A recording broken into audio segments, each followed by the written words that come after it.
Hello everyone, I'm Steve Skeleman and I'm here for I Don't Know Orcs, I guess.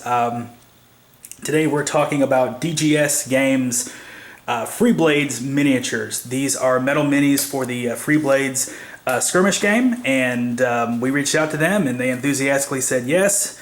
And here are the minis that they have sent us to review. This is our first look. We just took them out of the box. And if you go to their website, dgsgames.com, there's all kinds of information about the lore of Phelan for the skirmish game. I've looked at it briefly. I'm going to be digging into it more as I paint these miniatures and go through what each the miniatures factions. But there's a lot of lore available on the website. There's also, if you want to get into Free Blades and you buy their miniatures, there are also free downloads for faction cards for what each miniature can do within the game. But for right now, we're just going to talk about these minis themselves.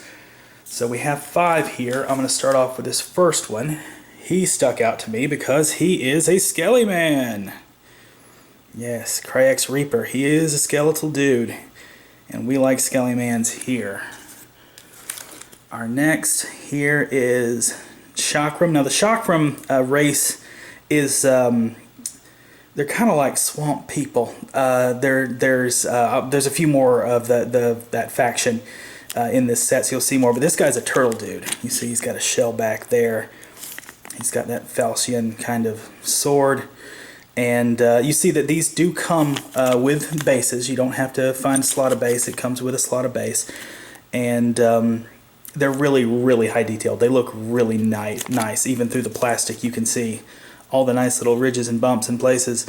Go to our next one here. We have Steel Fang, and you could, if you were not getting into Free Blades, but you were interested in these awesome looking miniatures. I mean, here's a Yuan-Ti, here's a Naga.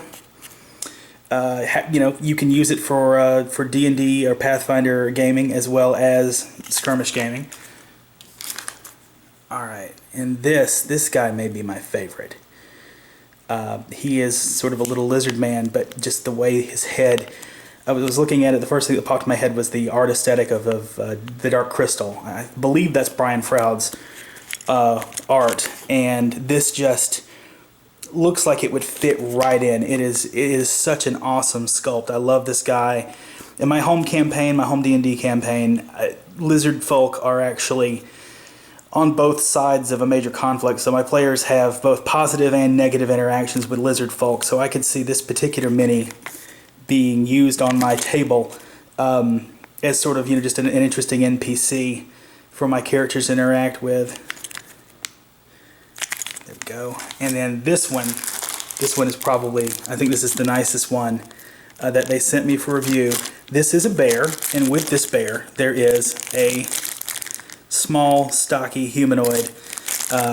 In D&D it'd be a dwarf. The Kuzaarik is the race in the Phelan lore. So that's what this unit is, but you could easily use it as a dwarven bear rider for any other skirmish game, any other war game, any other role-playing game. I'm a huge proponent of off-the-label use, I guess you could say. I like to use wargaming minis in my role-playing games, and I know a lot of people use role-playing minis as hero units in their wargaming and faction skirmish gaming. So there they are. This is what they've sent me, and I will be gluing these up, painting these up, and getting these things primed over this weekend. It's Labor Day weekend, so I'll have some time to do that, and we'll be painting these and showing these on the page. So again, it's dgsgames.com. We'll have links in the description, as well as links to get back to the I Don't Know Orcs, I guess, Facebook page if you somehow found us through another route. Steve Skeleman signing off.